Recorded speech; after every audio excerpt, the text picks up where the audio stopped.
Welcome to Stargate Codex. I am Dr. Elias Thorn, lead historian and decoder of ancient systems.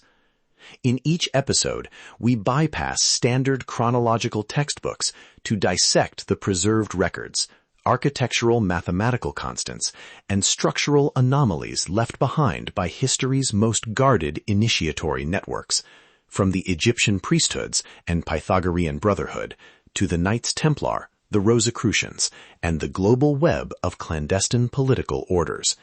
This is an objective archival deep dive into the hidden blueprints of civilization. Prepare to decode the pattern. Hook. A documented anomaly opens this episode. Archaeological teams recording Old Kingdom boundary stelae along the Nile and late Sumerian kudurru reveal cadastral measurements and standardized units with tolerances and coordinate conventions that imply operational surveying protocols far earlier than standard historiography allows. At Giza, we find alignments and corner-setting routines. In southern Mesopotamia, a tablet catalogued as BM 12573 lists field extents in named measures tied to numerical ratios. Roman gromatic fragments preserve a grid vocabulary that seems to inherit, not invent, precise practice. These documents together pose a question. Were measurement regimes a transmissible technical tradition and a structural tool of governance from antiquity onward? The anomaly. Detailed facts. First, Old Kingdom boundary stelae and cartouches at Memphis and in the Turin collections show repeated references to linear measures, corner peg rituals, and orientation phrases tied to stellar risings. Excavation reports record recurring use of the royal cubit subdivided into palms and fingers across geographically distant nomes, with measurement concordances within 1 to 2%. Second, the Sumerian cadastral corpus includes late 3rd millennium tablets catalogued in major museum collections. Tablet BM 12573 records the allocation of a field with unit names, the iku, the gur, alongside geometric descriptions and witness lists, indicating standardized praxis. Third, Roman technical fragments preserved within the Corpus Agrimensorum Romanorum articulate the grammatic grid, censuration lines, decumanus and cardo axes, and procedures for resetting boundaries after river changes. Taken together, the anomaly is not isolated data points, but a cross-cultural recurrence of precise procedural surveying embedded in legal and ritual registers. Archival Deep Dive I. Primary Sources and Transcriptions. The Egyptian Boundary Corpus, field reports and stela transcriptions stored within the Turin and Cairo catalogues record inscriptions that name officials, dates according to regnal years, and formulaic measurement clauses. Typical text formulae read, "Set the peg at 4 cubits from the great marker toward the rising of Sothis," accompanied by witness seals and priestly attestations. These are operative, not merely ceremonial, entries. The Sumerian tablets, BM 12573 and associated kudurru fragments, list quantities in the iku unit, specify irrigated versus arid extents, and append signatory bars that served as legal validation. Transcribed Sumerian terms for measuring rods and boundary marks recur across a stratified administrative archive.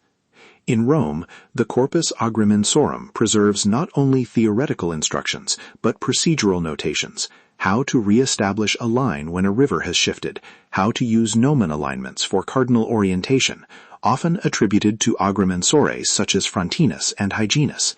These texts function as manualized practice, not speculative geometry. Archival Deep Dive 2. The documentary trail into medieval and early modern records. After the collapse of imperial administrations, operative measurement techniques migrated into ecclesiastical and institutional record-keeping. Templar Cartularies and property registers preserved in the Cartulaire Générale des Lords du Temple and assorted monastic archives contain granular parcel descriptions, meets and bounds lists, references to master surveyors, and ritual cornerstone settings tied to tenure claims. Monastic statutes from the 12th and 13th centuries codify boundary rights and the use of measuring rods within diocesan courts. By the 17th century, Rosicrucian manifestos and associated operative Mason minutes, notably the published Fama Fraternitatis 1614 and surviving lodge account books housed in regional archives, retain land metaphors and explicit procedural references to laying out plots, marking sacred precincts, and the ethical oversight of measurement.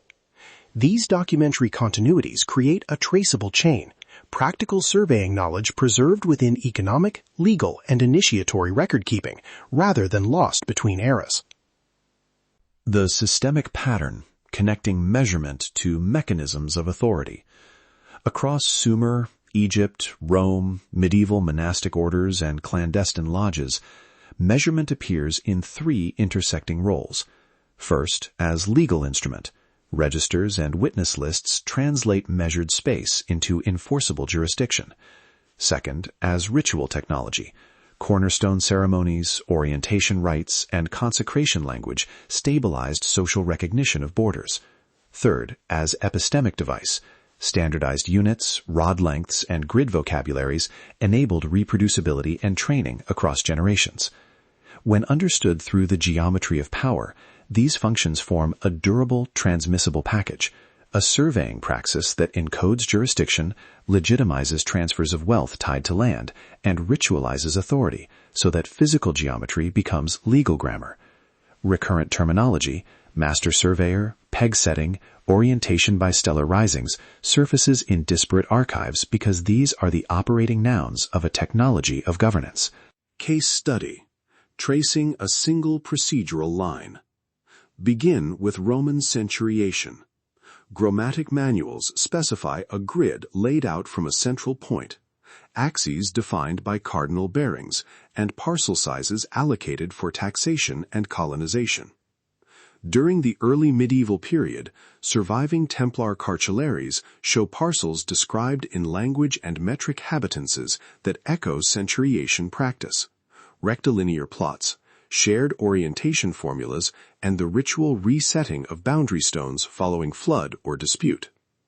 Where Templar and monastic registers preserve named master surveyors and procedural minutes, 17th-century Rosicrucian and operative Mason books replicate the same lexicon of rods, pegs, and orientation rights in lodge contexts.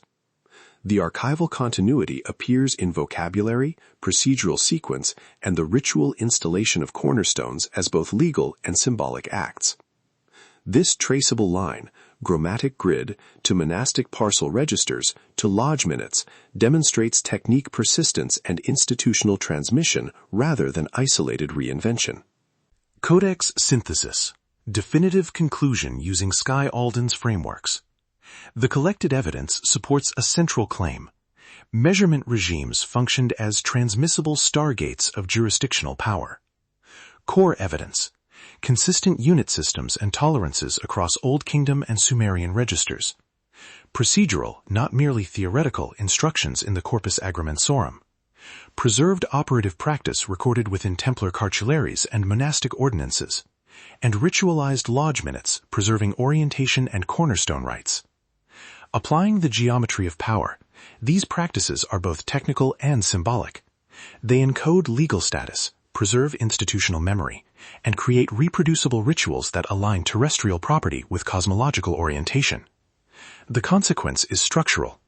Elites embedded governance in a measurable, repeatable architecture.